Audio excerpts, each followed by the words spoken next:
요한일서 5장 1절부터 3절까지의 말씀을 제가 대신 봉독해 드리겠습니다. 하나님의 말씀을 들으십시오. 예수께서 그리스도이심을 믿는 자마다 하나님께로부터 난 자니 또한 낳으신 이를 사랑하는 자마다 그에게서 난 자들을 사랑하느니라. 우리가 하나님을 사랑하고 그의 계명들을 지킬 때에 이로써 우리가 하나님의 자녀를 사랑하는 줄을 아느니라. 하나님을 사랑하는 것은 이것이니 우리가 그의 계명들을 지키는 것이라. 그의 계명들은 무거운 것이 아니로다. 아멘.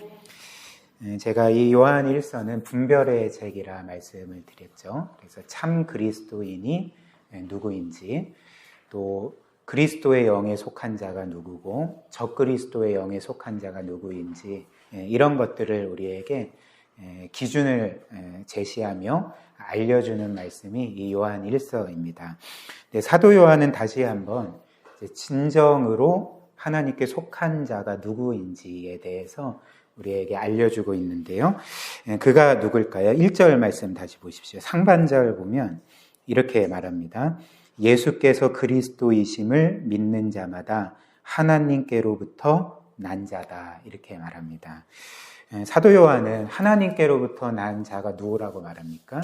그러니까 예수께서 그리스도이심을 믿는 자가 하나님으로부터 난 자다. 거듭난 자고 구원받은 자다. 이렇게 말하고 있죠. 그렇다면 예수님께서 그리스도이심을 믿는다는 게 구체적으로 어떤 것을 의미할까?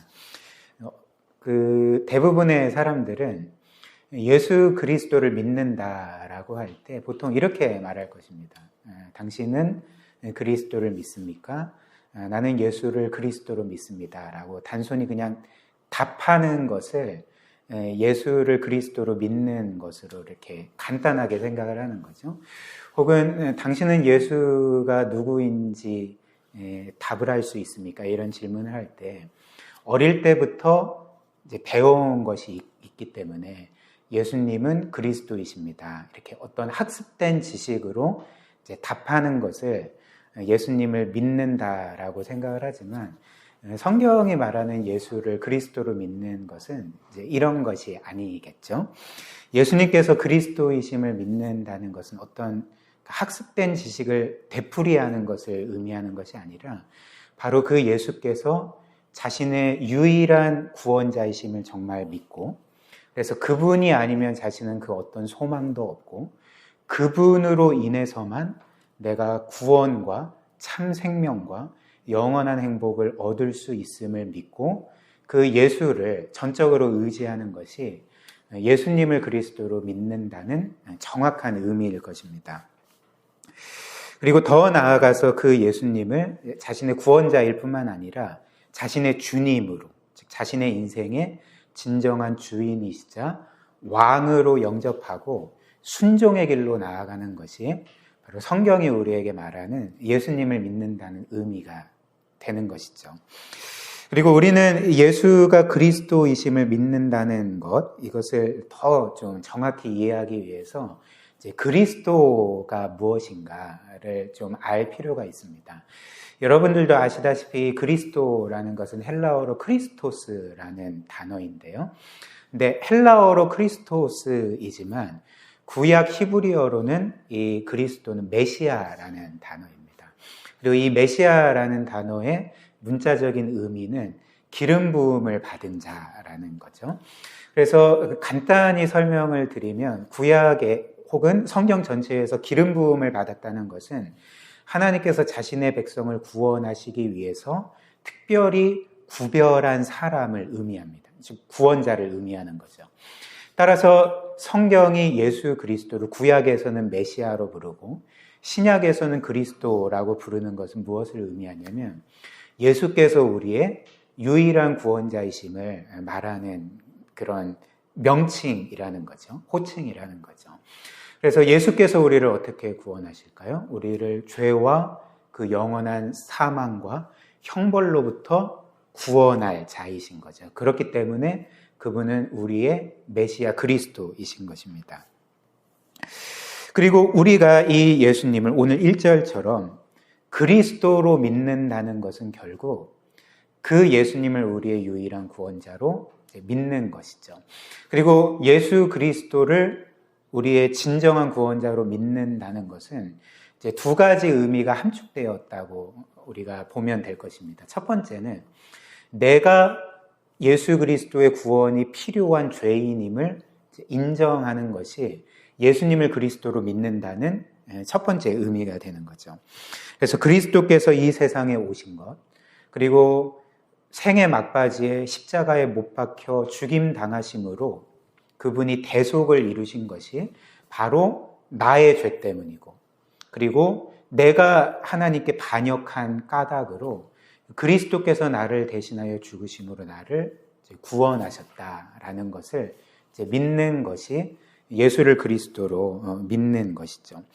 그래서 바꿔 말하면 예수님을 그리스도로 믿는다는 것은 나에게 하나님의 은혜가 전적으로 필요하다는 것, 나에게 하나님의 긍휼이 필요하고, 그리고 그 그리스도가 아니라면 나는 영원히 죽을 수밖에 없는, 비참해질 수밖에 없는 죄인임을 깨닫고 고백하는 것이 예수님을 믿는다는 의미가 될 것입니다. 그래서 그 어떤 면에서 만약 한 사람이 예수 그리스도를 믿는다고 하면서도 이렇게 말한다면 어떻게 해야 되겠습니까? 성경이 나를 죄인이라고 하고 지금 설교자인 당신이 나에게 죄인이라고 어떤 면에서 나를 정죄하는 것 같은데 나는 상당히 기분이 나쁩니다. 굉장히 불쾌합니다. 내가 봤을 때 나는 죄인이 아닌데 당신은 나를 죄인이라고 하니 나는 그것을 도저히 받을 수가 없습니다. 라고 말하거나 혹은 이제 어떤 사람들은 또 이렇게 말할 수도 있겠죠. 당신이 말하는 것처럼 내가 어떤 죄를 지은 것은 나도 인정을 합니다. 그러나 그리스도께서 나를 위해 죽으실 정도로 내가 그렇게 심각한 죄인이라고 말하는 것은 나로서는 도저히 받아들일 수 없습니다. 그래서 나는 당신이 말하는 이 모든 말을 거부하겠습니다 라고 말한다면 성경은 그 사람에 대해서 뭐라고 말할까요? 그러니까 너는 예수 그리스도를 온전히 믿는 것이 아니다 라고 말한다는 거죠. 그런데 예수님을 그리스도로 믿는다는 것은 자신의 죄인됨, 그리고 그리스도가 아니면 아무 소망 없음을 고백하는 것뿐만 아니라 말씀드린 것처럼 예수님을 나의 유일한 구원자로 받아들이는 거죠. 그리고 바꿔 말하면 그리스도께서 나를 위해 나의 구원에 필요한 모든 일들을 정말 그 하나도 제외 없이 온전히 이루셨음을 믿고 의지하는 것이 예수를 그리스도로 믿는 의미가 된다는 것입니다. 그래서 그리스도께서 우리를 위해 이루신 일이 무엇일까요? 나는 결코 해결할 수 없는 나의 모든 죄짐을 그분이 대신 짊어지시고, 그래서 내가 못 박혀야 되는데 그분이 십자가에 못 박혀 죽임 당하심으로 나의 모든 죄값을 치르셨다는 것. 그래서 그분의 십자가 죽음을 인하여 나의 과거와 현재의 죄뿐만 아니라 내가 미래에 지을 모든 죄까지도 그리스도의 십자가로 단번에 영원히 해결된 것. 이것이 그리스도께서 우리를 위해 행하신 구원이 아니겠습니까? 또한 더 나아가서 그리스도께서는 내가 순종하는 일에서 실패했던 이제 하나님의 율법에 온전히 순종하심으로써 하나님은 이제 그리스도를 의지하는 나에 대해서 그리스도의 의로움에 의거해서 나를 의로운 자로 선언해 주시는 거죠. 그리고 더 나아가서 나를 그분의 영원한 자녀로 이제 받아주시게 하는 것이 이제 그리스도께서 우리를 위해 이루신 구원이라 할 수가 있습니다. 그래서 이 모든 것을 믿고 받아들이고 예수 그리스도를 믿은 그 시점으로부터 영원토록 그리스도를 의지하는 것이 바로 우리 성도의 믿음의 삶이라 할 수가 있는 거죠. 그래서 우리가 하나님께 그리스도께 이런 사랑과 은혜를 받았다면, 이를 정말 믿는다면 오늘 말씀처럼 우리는 하나님을 사랑함으로 그분의 계명을 지키게 됩니다. 3절 말씀 보십시오. 이렇게 말합니다. 하나님을 사랑하는 것은 이것이니 우리가 그의 계명들을 지키는 것이라 그의 계명들은 무거운 것이 아니로다. 이렇게 말합니다. 성경은 우리에게 결코 이렇게 말하지 않죠. 너가 이 계명을 지키면 하나님의 사랑을 받을 수 있다라고 말하지 않고요. 혹은 성경은 우리에게 이렇게도 말하지 않습니다. 너가 이 계명들을 지킨다면 너는 하나님께 받아들여질 것이고 하나님께 구원의 은혜를 받고 그분의 자녀가 될 것이다 라고 말하지도 않습니다.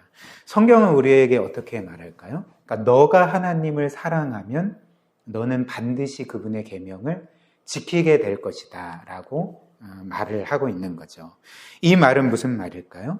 오늘 1절과 2절에서 우리가 보는 것처럼 만약 우리가 그리스도 안에 나타난 하나님의 사랑을 정말 믿는다면 그리고 그 사랑을 우리가 실제로 경험했다면 우리는 반드시 그 하나님과 그리스도를 사랑하게끔 되어 있고 그러면 자연스럽게 그 사랑으로 하나님의 계명을 지키게 된다라고 우리에게 알려주고 있는 거죠. 그리고 이런 이유로 3절 후반절이 우리에게 뭐라고 말할까요?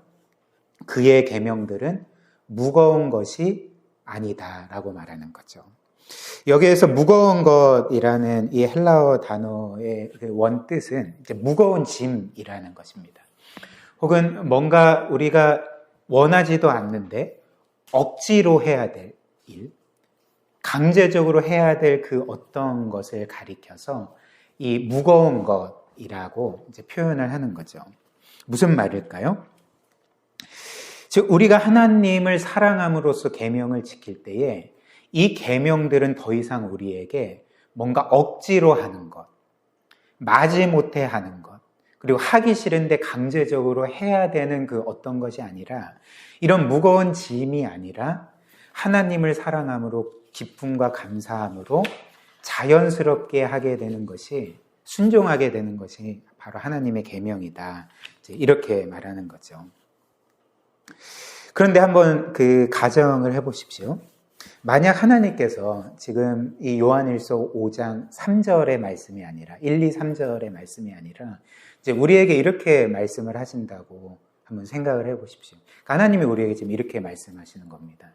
너가 만약에 이 계명을 지키면 나의 사랑을 받을 거고 이 계명을 지키지 않으면 나는 너를 미워할 거다라고 말씀, 그러니까 이거는 어떤 면에서 경고의 말씀이죠. 이렇게 말씀하셨다고 생각을 해보십시오. 그럼 여러분들은 하나님의 계명을 신앙생활하면서 어떻게 대하겠습니까? 그러니까 기쁨으로 대할까요? 감사함으로 대할까요?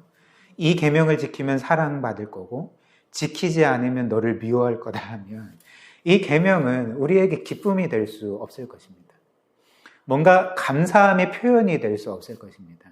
그러니까 하기 싫은데 마지못해 해야 되는 것, 억지로 해야 되는 것, 강제적으로 해야 되는 것, 그리고 뭔가 두려움 가운데 마지못해 순종해야 될 것이 바로 하나님의 계명이 될 것입니다.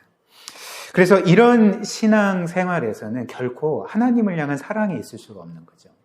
그리고 어떤 성경에 기록된 이런 기쁨이나 평안함이나 감사함들이 결코 있을 수가 없는 거죠. 그럼 뭐만 있을까요? 그러니까 두려움밖에 있을 수가 없는 거죠. 혹시나 내가 이 계명을 지키지 않음으로 하나님께 미움을 받지는 않을까? 하나님께 벌을 받지는 않을까? 그의 신앙생활이 이렇게 두려움이 동기가 된 두려움에 사로잡힌 그런 신앙생활이 돼버리게 된다는 겁니다. 그거를 그 신약의 서신서들이 바울 서신이 뭐라고 표현할까요? 그러니까 노예로서 하는 신앙생활이라고, 율법의 노예로서 하는 신앙생활이라고 표현을 하는 거죠. 그러나 하나님은 우리를 그렇게 대하시지 않습니다. 오히려 하나님이 정말 계속적으로 우리에게 말씀하시는 바가 무엇일까요? 어떤 것이겠습니까? 하나님이 우리에게 이렇게 말씀하시지 않습니까? 너가 나를 무시하고 그리고 나를 거스르고 나를 반역한 그 삶을 살았을 때에도 나는 여전히 너를 사랑했고 너를 위해 내 아들을 내어주었고 그래서 내 아들 안에서 너를 구원하여 나의 자녀로 삼았다. 내가 너를 이처럼 사랑하는데 너를 이처럼 귀하게 여기는데 너는 나를 사랑해야 되지 않겠니? 그리고 나를 사랑한다면 너는 기쁨과 감사함으로 이 계명들을 지킬 것이다. 그리고 너가 이 계명들을 지키며 살아가는 것이 바로 나의 유익이 아니라 너에게 최고의 복과 유익이 될 것이다. 그러므로 너는 나를 사랑함으로 계명을 지키는 삶을 살았으면 좋겠다라고 이 성경을 통해 우리에게 끊임없이 말씀해 주지 않습니까? 사랑하는 여러분, 하나님께서 우리를 이렇게 사랑하신다면 요한일서 1장부터 우리가 계속 보는 것처럼 그 아들을 내어주시기까지 그 아들의 핏값으로 우리를 구속해 주셨다면, 그래서 정말 우리가 이 사랑을 진정으로 믿고 깨닫는다면 우리에게 이 계명은 더 이상 무거운 짐이 될 수가 없을 것입니다. 도리어 그 하나님께 감사하기 때문에, 그 하나님을 사랑하기 때문에 이 계명들은 더 이상 우리에게 무거운 짐이 아니라 그분에 대한 사랑을 표현하는 우리의 마음으로 변하게 될 것입니다. 그리고 우리가 이렇게 하나님의 사랑으로 계명을 따라 살 때 우리는 정말 하나님이 우리에게 예배하신 그 영혼의 진정한 복을 풍성하게 누리게 될 것입니다. 늘 이런 복음을 기억하며 하나님을 사랑함으로 계명에 순종하는 삶 사시기를 주님의 이름으로 축복합니다.